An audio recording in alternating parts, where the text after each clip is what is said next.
Throughout the years of Yu-Gi-Oh, there has always been an established meta.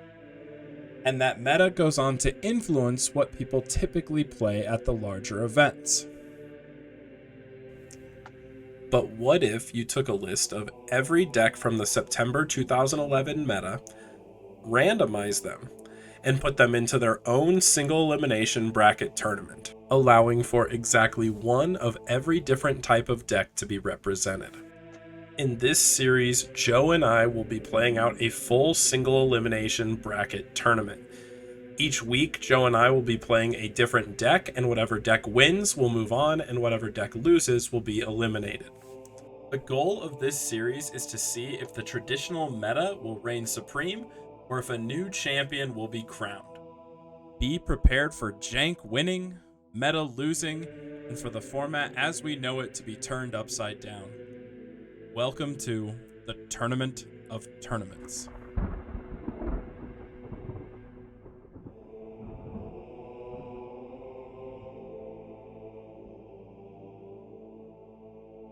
All right.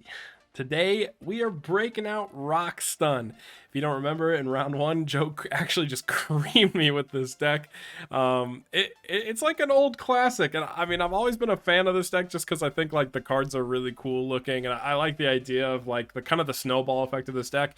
As you kind of get more cards on the field, you get more negates and more tools to deal with what your opponent does.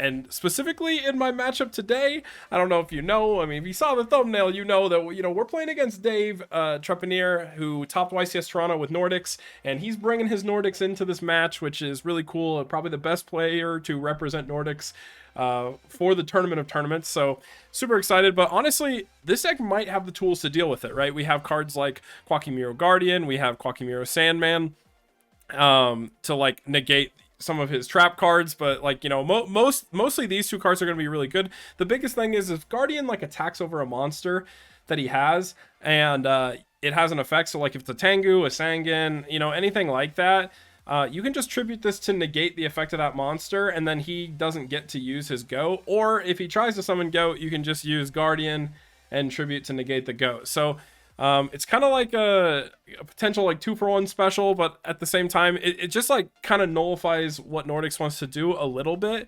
We're running the Solidarity in the main deck. I think this is nice just to make all these guys like Omega huge beaters. And honestly, Fossil Dyna being able to be summoned and like swing in while your opponent has like, like monsters that special summon from hand. This card's also really nice to kind of deal with that. But overall, this is a really cool deck.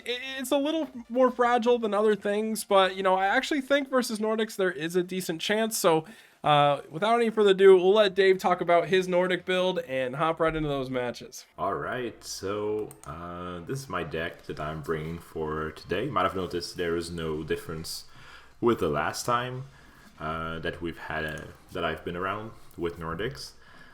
So might not go into as much detail as last time. I pretty much explained everything in the main deck already. Quick reminder, you won't have monsters that stick on the board, usually floaters that still get their value. And have your opponent destroy your monsters by battle. You punish them with the Black Goat, which allows you to do powerful plays before committing to a normal summon on your next turn. So that's pretty much the easy way to look at it.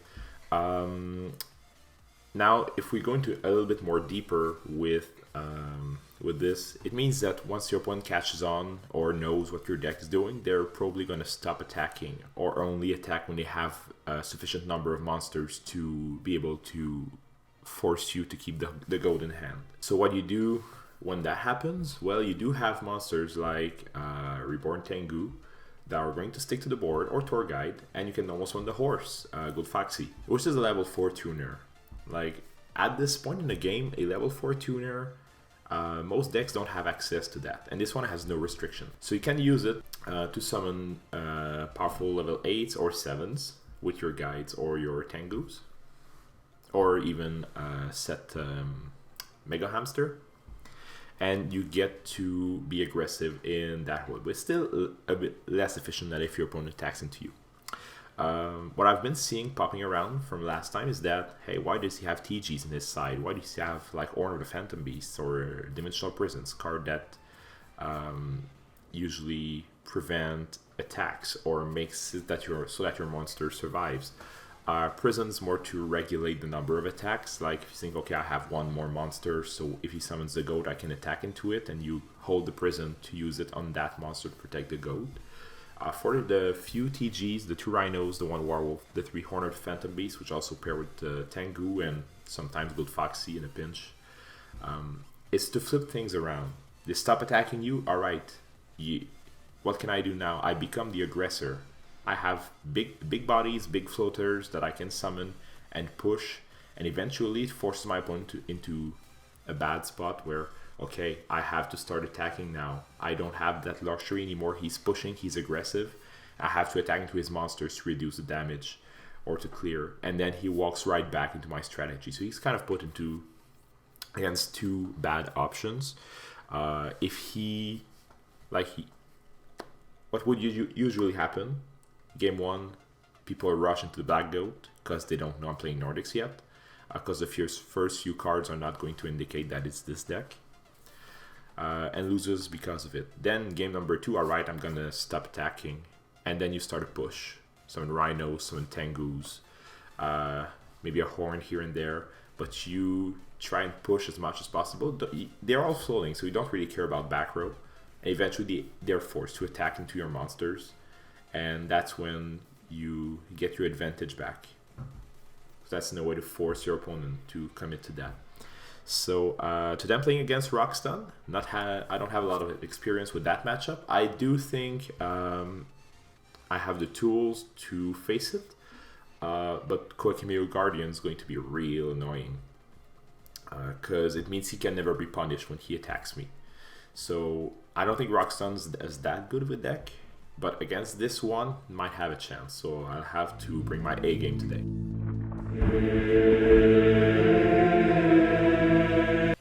Alright, Tournament of Tournaments, episode 37. We are back with Dave on his legendary Nordic list.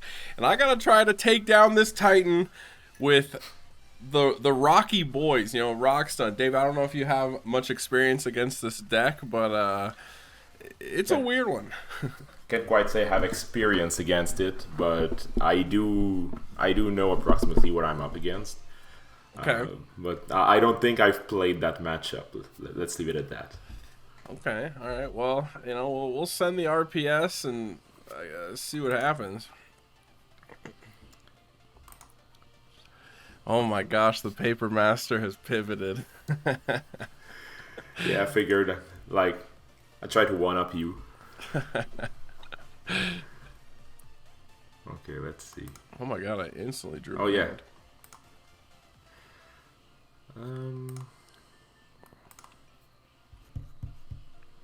Yeah, that seems like a good one. Yeah.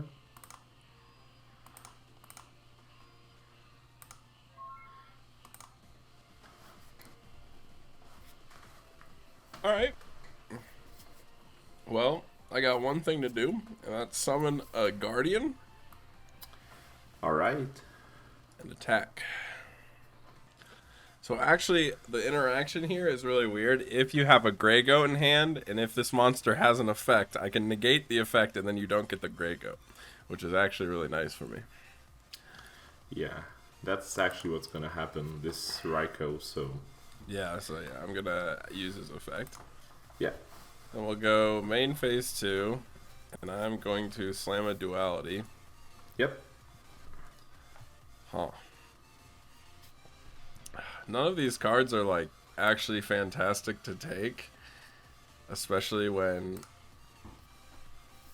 like, if you know about either of them, you can play around them. I guess Solemn is a bit harder to play around.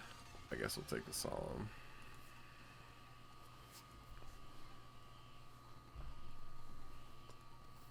And then I will set to pass. Draw. Yeah, let's take it easy for now. Oh, okay. Standby main. Ooh, this is spicy. I'm gonna normal summon Quackimiru Wall. Oh, all right. So that's the spell one. Yeah. Okay. Yeah. Then I'm gonna activate Solidarity. So this boy thick. Yes. All right. I'm gonna attack you for 27. Let's say I activate this card right here. What do you think is gonna happen? Oh, you have the gore. It's unfortunate. Okay, that is fine. Yeah. I'll just get my. Yeah, just get this guy here, and yeah, when I take the damage, I do have Agors. Okay, that is fine. You do have to crash at least one of them, so I'm kind of big chilling. End phase, I have to reveal a card, so I'm gonna reveal Quackimiru Boulder. Okay. I will draw a card. I do know you have Solemn Judgment. I'm going to normal summon this Sangan. Okay. Now I'll try to enter battle phase. Yep. I'll have my token crash into wall. Okay. I'll have Sangan attack directly. Take 1,000. And I'll have Gors attack directly. Takes 2,700.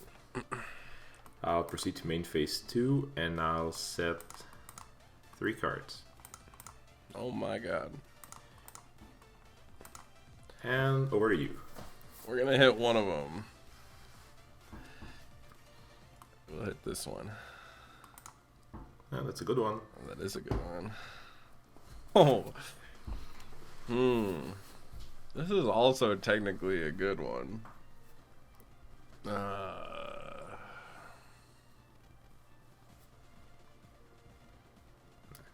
27 is an awkward number for your deck because all your monsters are going to be 27 when you have Solidarity up.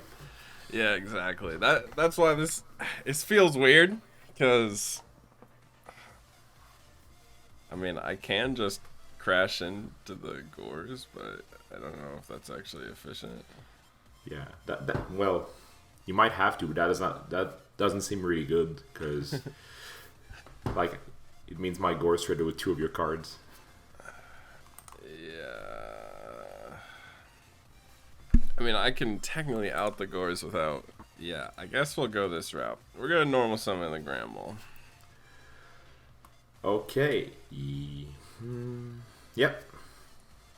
And I will attack the Gores. I will Book of Moon the Grand Mole. Oh. I want to solemn this. I feel like if I don't, I just lose. So we're gonna solemn. All right. Well, I think that's just game. He who judgments last judgments best. It's very true. Damn, that's unfortunate.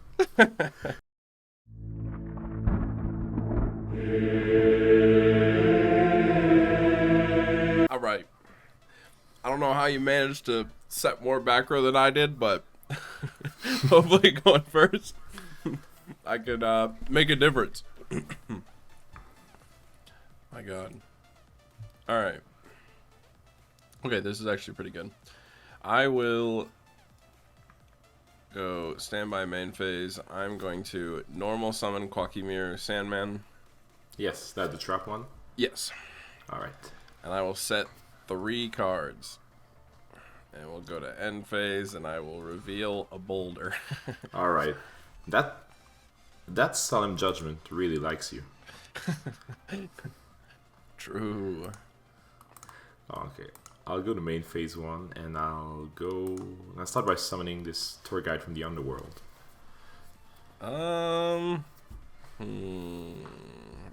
I feel like I don't want that to happen. All right. I'll set a pair of cards of my own and leave it to you. We'll space one of them. The middle one. Alright, not bad. Draw for turn. Interesting. We'll go standby main phase. Yeah. I'm gonna normal summon Boulder. And I'm going to enter battle phase, and I'm going to attack with Sandman. Alright. And then I'll attack for 12. Yep. And end phase, I'll reveal another Sandman. Okay, no traps for me this game. I get it. Okay, let's run that one. Try that one more time.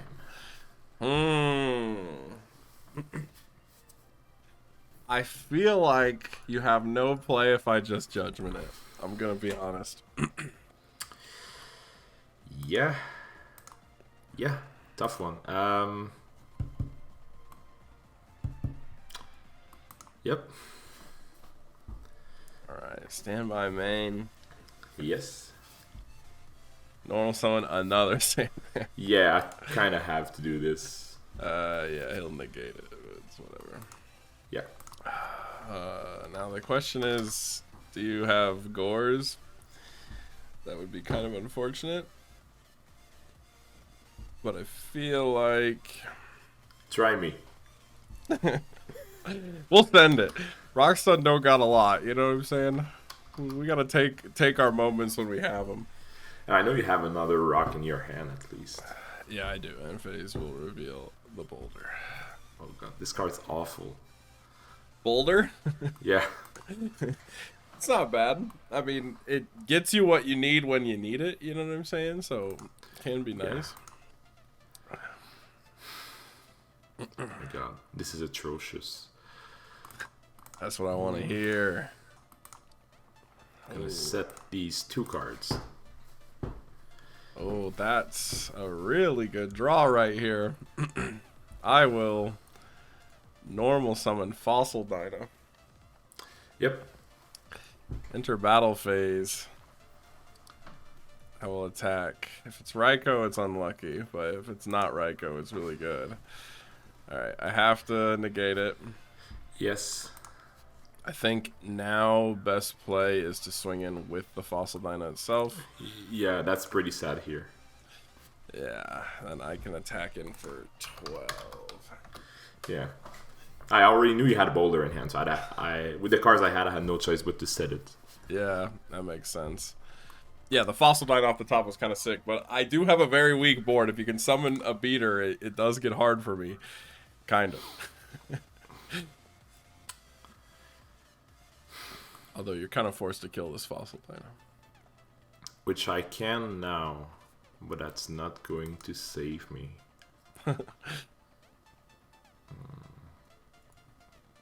Yeah, I think that one's yours. No way! Yeah, like there's no way I can out with what I have. Oh shit! Wait, yeah, you don't. Oh yeah, you're not even close to enough cards, so. Yeah. Nice! I'll take it.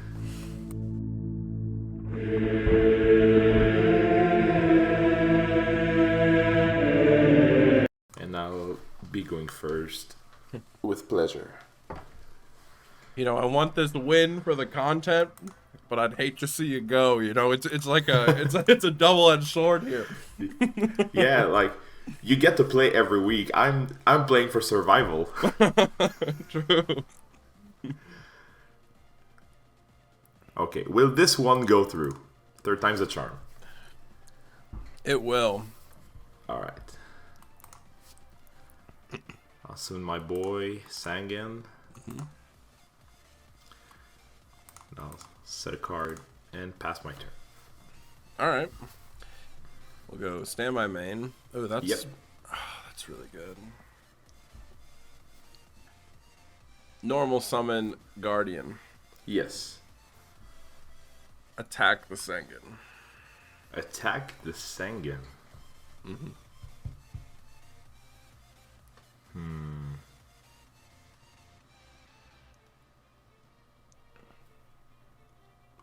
I'm gonna say no. Fair enough.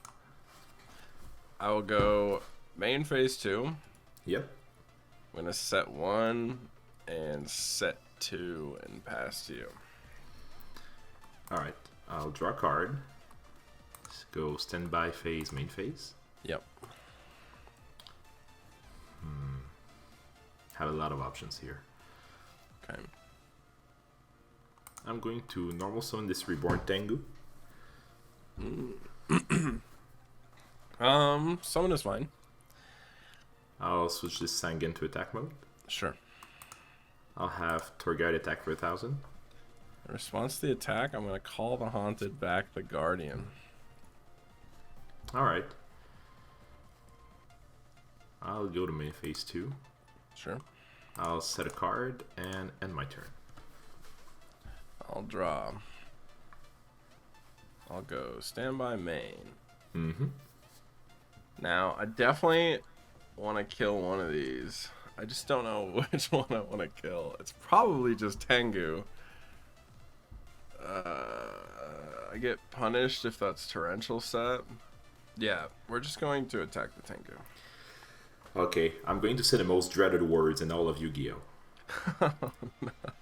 Anything before damage step.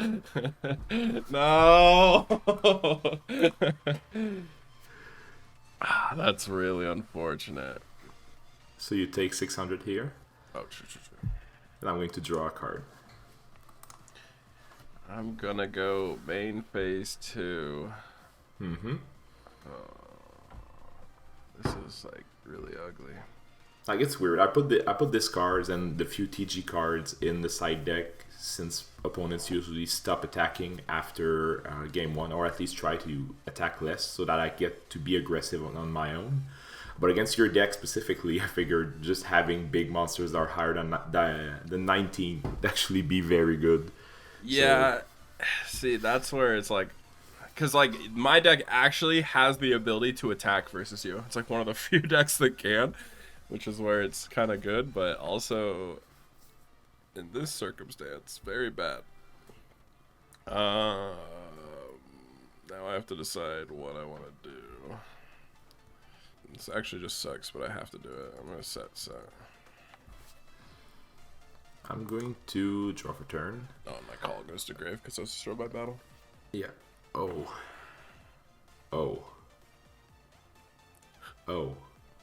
Okay.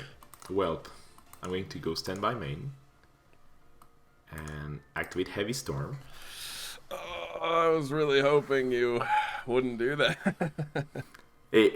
Yeah. I'm going to normal summon Gold Foxy. On the normal summon, I'm gonna maxi. Going to maxi. Okay. Boulder adds the card to your hand, correct? Correct. Okay, there's no way I don't win if I do this. Okay, I'm going to synchro summon into the War Machine. Nice. And I do have a Light in the Dark in the graveyard. So I'll summon BLS. Yeah. So let's do just some quick maths here. If I use BLS to banish the monster, I do get 27 more in. The Wyvern's going to be over 5,000, so that should work. So I'll activate BLS, target your monster to banish it. That is technically a smart play because I do run Fossil Dyna as a set, which is not that, but you know. And I'm going to enter battle phase and attack with Sangan. Yeah, I do think that is game. You know, Yep. 1,017, and then that puts your Wyvern at a lot. 5,400. Yeah, that seems about right. Damn. Not much I could do there. I think, yeah, I don't know. I mean, my hand currently, even after those Max C draws, is this. I kind of debated on if Max C was worth it because I sided out the solidarities, 3 solidarities for 3 Max Cs. I just felt like it was going to be better. But now in hindsight, I'm wondering if the solidarity actually just would have made the big difference because I didn't really need it until you push for game. And then if I have solidarity up, this thing swings over Tengu. And I don't have an issue. Yeah, you're right. The tragedy. Yeah. On mine, the big difference, like if we compare game 3 to game 2, is that by going first, I always had a monster on the board. So that always gives me a lot of options. I did also have the goat if you were to run over a monster. So when you get to him. Yeah, so on one of your videos that I watched the other day, you were saying that like even if you start don't attacking, you have places you can normal summon the horse. Yeah. And that gets you going as well, but you can't do that if you don't have monsters that stick, and you really played it well in game 2. Like judgmenting a tour guy is not usually like in most circumstances not always a great play. Yeah. But in that specific moment, it was game breaking. Yeah. Yeah, well, I mean, Nordics do have kind of like limited normal summons if they're not setting, so that's why I was kind of thinking like if you're summoning tour guide, that's probably all you have. So it was kind of a gamble, but it was like if you got it off and you made Leviathan Dragon, I didn't even have an out, so it was like I kind of had to. But like even in this that last turn, I was thinking of normal summoning Fossil Dyna and then having Guardian Fossil Dyna attack over Tengu and like tour guide or Sangan or something, you know. But that in itself was awkward because I was like, if you have Torrential, your whole board is floaters. So I just like get hard punished for summoning here. So I was like, I feel like I just have to use Guardian to attack over your Tengu, and it's the best play to remove it. And then maybe like either set Fossil Dyna or set Boulder as a follow-up so I can get another Guardian. But yeah, the Horn of the Phantom Beast. I've never seen this card be like useful in Nordics until today. This card popped up, and I was like, "Oh my god!" Yeah, like I know I've been looking at the format, the Tengu format Discord recently more, and in the Nordic conversation, like it does seem that does make sense. Like that I have the TGs in the side. I dare say it's experimental. But yeah, my point is that people usually get less aggressive, and even if you do get plays with the horse, it's still very much more difficult if your opponent is not attacking. Like in this scenario, I took out the hamsters because you see a set monster, you're never going to attack into that unless your deck. But then again, I don't want to give you guardian value, so I figured let's be the aggressor here. People will not attack you unless they're forced to, and when you're forced to attack, that's when you do your stuff the best. So by putting the few TGs and horns, they at one point they can't just be passive anymore. They have to get aggressive, and you get to punish them with the goat. Even if they know you have it, they're forced to walk into it. So that was the idea behind these cards. Yeah, no, I definitely like that. That's an interesting approach. So guys, that's going to wrap it up for this week's episode of Tournament of Tournaments. Sorry if my voice was a little deep. You know, I maybe went out the night before and had a few beverages and, you know, wasn't necessarily feeling the best for that match. But, you know, hey, the content continues on, and that's what matters. As a reminder, release new episodes of this series every single Friday, and also me and Joe are going to be at YCS Vegas, so you know, maybe have a little meet and greet, bring your Tengu decks, and let's play some Tengu side events. You know, I'm going to try to find some time to squeeze in there. You know, I'm doing a couple different things while I'm there, but yeah, as a reminder, again, release new episodes every Friday. Make sure you're subscribed, not only to me, also to Joe. Help support us on the series. But yeah, thanks to Dave for coming out. Thank you guys so much for watching, and make sure you guys have a great time dueling today.